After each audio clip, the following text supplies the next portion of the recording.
Once upon a time, in a small town wrapped in silence, lived a girl named Claire. Her childhood home stood cold and empty for nearly 2 decades. Her mother left it without warning when Claire was 8, and she never said why. Just one rule: don't go near the basement door. It listens. Now, at 27, Claire was back, alone. Her mother had died suddenly, and the house was hers now. The moment she stepped in, the air felt wrong, still, heavy, and at the end of the hallway, the same basement door, sealed with 3 rusted locks. Claire ignored it at first, began cleaning, until her foot hit something under the old living room rug. Thud. She pulled it back, a loose floorboard. Inside, a small iron key, cold as ice. She picked it up and froze. A whisper, barely audible, like a breath against her neck. "Claire." She spun around. Nothing. But now, one lock on the basement door was open, hanging loose. Claire's heart pounded. She dropped the key, but the door, creak. It opened, just a crack. And then a pale hand reached through the gap and knocked once. Claire didn't scream. She couldn't. Her throat tightened, her legs locked. The pale hand vanished the second she blinked, slipping back into the dark. The door creaked again, shutting itself just enough to hide whatever was behind it. But the lock, it was still open. Claire backed away, heart hammering. She picked up the key with shaking fingers and ran upstairs, locking herself in the bedroom she hadn't seen since she was a child. She didn't sleep that night. Every sound made her flinch. Floorboards creaking, wind tapping the window. But it was the breathing, slow, steady breathing, that chilled her the most. It wasn't hers. It was coming from the hallway. At sunrise, she told herself it was stress, grief, a bad dream. By afternoon, she forced herself to go back downstairs. She had to finish packing. She had to ignore the door. And for a while, she did. Until she found the old family photo album. Dusty, torn, sitting under a pile of books in the attic. She flipped through it, pages of birthdays, vacations. But something was off. Every picture after Claire's 5th birthday was torn. Every image ripped exactly where her father's face should have been. Claire froze. Her father wasn't someone she remembered clearly. He'd left when she was young, or at least that's what her mom had told her. But on the last page of the album was a photo, not torn. A basement. The same door, closed tight, and standing in front of it, her mother, crying. Behind her, a dark figure barely visible. No eyes, just a mouth. And written in red ink right under the picture, "He said she opened it." Suddenly, downstairs, bang! The sound of a lock hitting the floor. Claire's head snapped toward the hallway. The second lock was open, and the door? Creak. Claire froze. The second lock was open. She hadn't touched it. It was just undone, like someone or something was unlocking the door from the other side. Her breath hitched. She backed away slowly, eyes fixed on the basement. "This isn't real," she whispered. She turned to leave. She didn't care about packing anymore. She just needed out. But when she reached the front door, her heart sunk. It was locked. She hadn't locked it. Behind her, thud, Thud. Footsteps. Slow. Heavy. She spun around. Nothing. Then a voice. Not a whisper. Not a scream. Just wrong. You were supposed to forget. It came from behind the basement door. Claire's legs gave out. She hit the floor hard.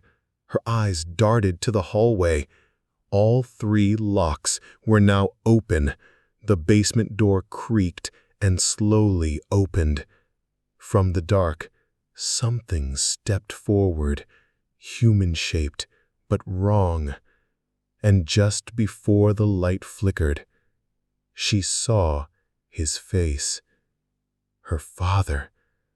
But his eyes were empty, his mouth stitched shut. He raised a hand and pointed straight at her. Claire couldn't move. Her father, or whatever that thing was, stood halfway in the hallway, the same height, the same build, but everything else was wrong. His eyes were sunken, completely black. His mouth was stitched shut, and yet somehow she could hear him. Words filled her head, not spoken, but placed there. She lied to you. She opened the door first. Claire crawled backward, heart racing. "You're not real," she whispered.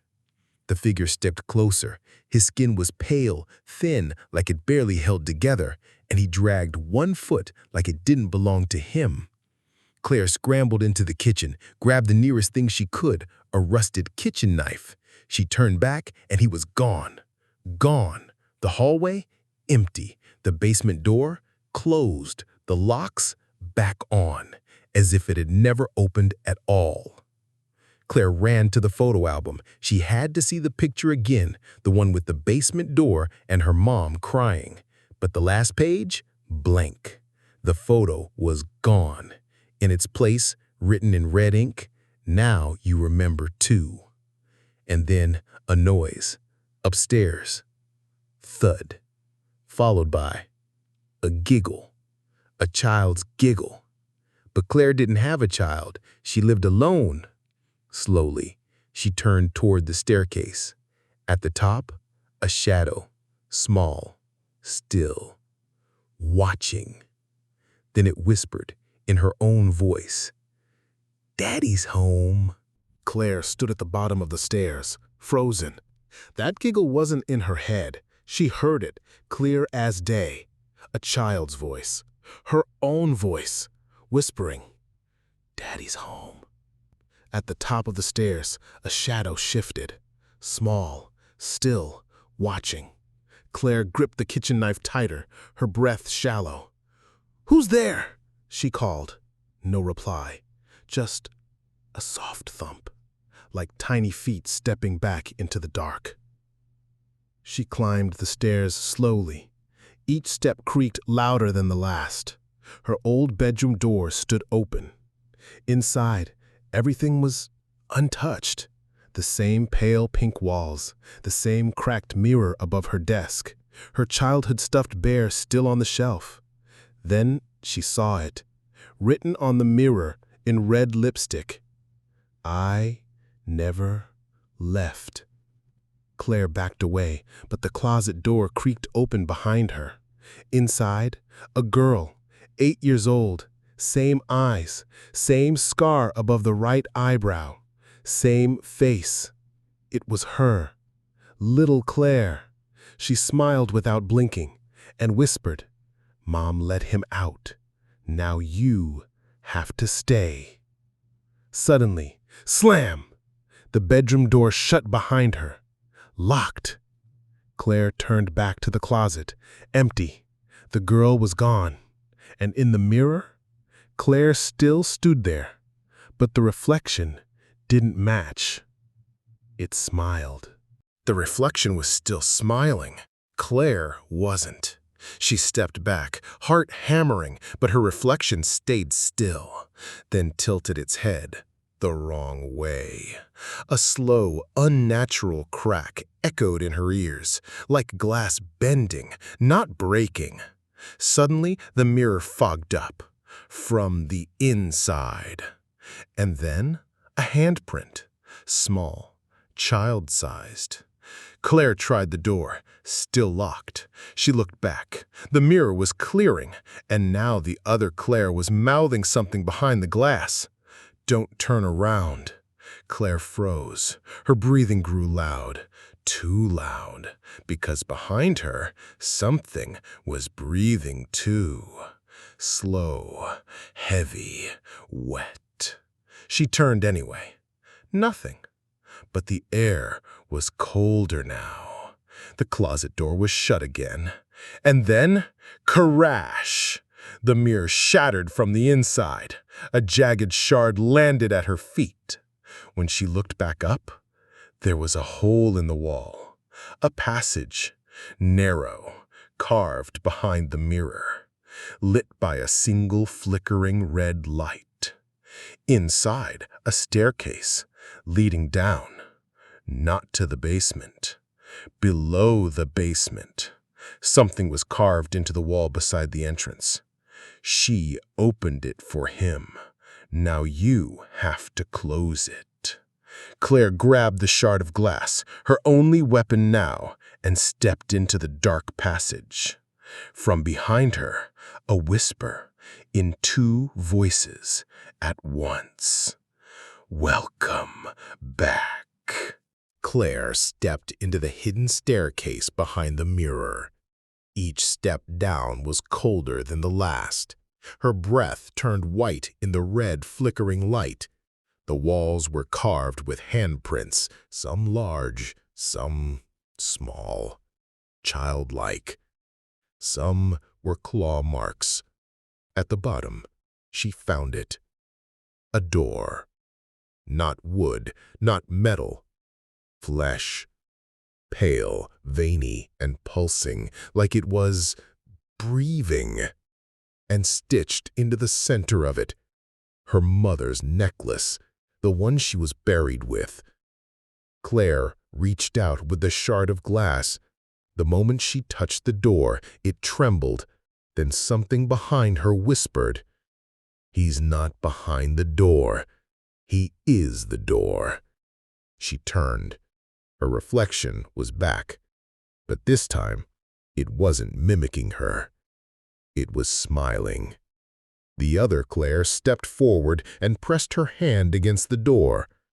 She whispered, "You have to close it from the inside." Claire backed away, shaking her head. "No, I didn't open it." But the door began pulling. The walls vibrated. From the shadows, dozens of hands reached out, pale, thin, grabbing. Her father appeared in the hallway, his face now smooth, no eyes, no mouth, just skin. He raised one arm, pointing at the door. Claire screamed. The reflection screamed back. And in that final moment, Claire had a choice. Run or seal it forever. She turned the glass toward herself, took one step forward, and disappeared into the door. The basement fell silent. The door stitched itself shut. And upstairs in the mirror, the other Claire smiled forever.